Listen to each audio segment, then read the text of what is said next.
வரைக்கும் எத்தனையோ case deal பண்ணிருக்கேன். But this is something peculiar.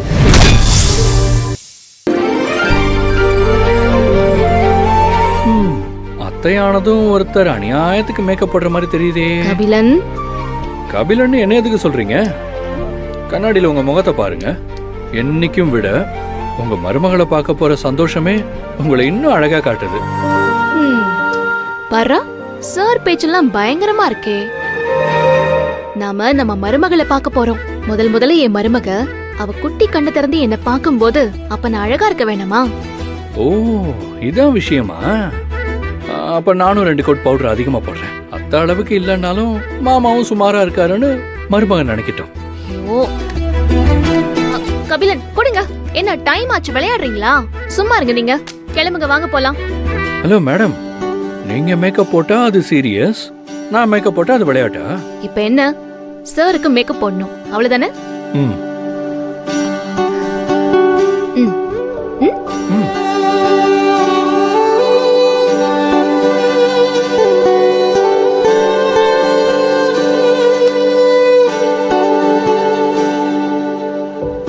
ஏண்டா தகப்பா, என்னடா பண்றேன்னு சொல்லி உங்க புள்ள என்ன கேட்க சொல்றான். அவங்க அப்பா பாக்குறது எல்லாமே முக்கியமான வேலை தானே. சொல்லுங்க மேடம். அது சரி, ம். டைம் ஆச்சு, கிளம்பலாம். ம். வாங்க போங்க. அப்பாவும் அம்மாவும் ரெடியா தான் இருக்காங்க. வாங்க கபிலன், வாங்க வாங்க வாங்க மாப்பிள. வாமா. வாமா. என்ன 2 பேரும் வெளியே எங்கேயாவது கிளம்பிட்டீங்களா? ஆ, அம்மா, நாம தெய்வானைய போய் பார்த்துட்டு வந்துடலாமா? அப்பா நீங்களும் வாங்க. என்னம்மா திடீர்னு கூப்பிடுற? அவங்க ஏற்கனவே நம்ம மேல கோவமா இருக்காங்க. தேன்மொழி நம்ம கிட்ட சொல்லாம நாம எப்படிமா குழந்தைய பாக்குறது? மா, என்னம்மா, அது யாரு?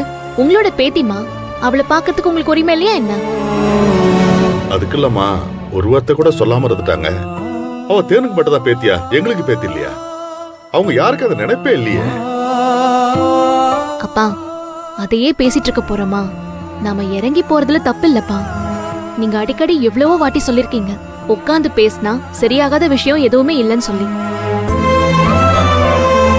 அப்பா, என்னப்பா பிரச்சனை? அத்தை, நான் ரெடி அத்தை, கிளம்பலாமா? அண்ணி, நீங்களும் எங்க கூட கோயிலுக்கு வரீங்களா? கோயிலுக்கா? எந்த கோயிலுக்கு அமுதா? அம்மா, நீங்க எங்கேயாவது போறதுக்கு ரெடி ஆயிட்டு இருக்கீங்களா? ஆமாண்டா, சரவணன் குழந்தைக்காக கோயில்ல சாமிக்கு நெய்வேத்தியம் பண்றதா அமுதா வேண்டிக்கிட்டு இருக்கா. அதான் பிரசாதம் வேற செஞ்சிருக்கா. சாமிக்கு நெய்வேத்தியம் முடிஞ்ச உடனே அங்க இருக்கிறவங்க எல்லாருக்கும் பிரசாதம் கொடுக்கணும். அதான் கிளம்புறோம். அப்படியா? சரி, அப்ப நீங்க கோயிலுக்கு போறீங்களா? தெய்வான குழந்தைய தொட்டில போடுற ஃபங்க்ஷனை காரணமா வச்சு குழந்தைய பார்த்துட்டு அப்படியே அவங்க கிட்ட பேசி இந்த பிரச்சனையெல்லாம் ஒரு முடிவுக்கு கொண்டு வரலாம்னு நினைச்சோம். ஏங்க, நாமளும் தேன்மொழி வீட்டுக்கு போயிட்டு அதுக்கப்புறம் கோயிலுக்கு போலாமா? அத்தை, சாமிக்கு நெய்வேத்தியம் பண்றதுக்குன்னு ஒரு நேரம் இருக்கு. நம்ம போற நேரத்துக்குள்ள பூஜை முடிஞ்சு போச்சுன்னு வைங்களேன், வேண்டுதல் வீணா போயிடும்.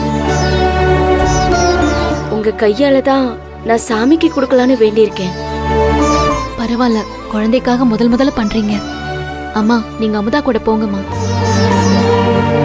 நானும் கபிலனும் அத்தை வீட்டுக்கு போயிட்டு வந்துடுறோம். என் பேத்திய பாக்கணும்னு எனக்கு ஆசையா இருக்கு. இது என்ன பொங்கல் தானே?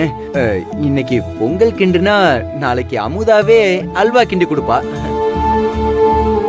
இல்ல மாமா, அமுதா, என்னம்மா நான் சொன்னது சரிதானே? இங்க பாரு, என்ன காமெடியா? ஏதோ ட்ரை பண்றேன்னு எதுவும் பேசிட்டு இருக்காத. இல்ல, நான் சொல்றது அமுதாக்கு புரியும். இல்ல அமுதா? என்னன்னா எனக்கு ஒண்ணுமே புரியல. மரகதம், மாப்பிள்ளை இப்படிதான் இருக்காங்கல்ல, அவங்க போய் பேசிட்டு வரட்டுமே. இல்லங்க, அவங்க 2 பேர் மட்டும் போனா ஏதோ சின்ன பிள்ளைங்கள சமரசம் பேச அனுப்பியிருக்காங்கன்னு சொல்லிட்டு தேனு நம்மளதாங்க தப்பா நினைச்சுக்குவா. இப்படி ஒவ்வொன்றுக்கும் குறை கண்டுபிடிச்சிட்டே இருந்தா செய்ய நினைக்கிறத செய்ய முடியாது மரகதம். இல்ல, நீங்க அங்க வந்தாலும் தெய்வான ஏதாவது கோவமா பேசினா அது உங்களுக்கும் கஷ்டமா இருக்கும், பாக்குற எங்களுக்கும் கஷ்டம். நீங்க இல்லைன்னா புனிதா அதுக்கேற்ற மாதிரி பேசிடுவாங்க.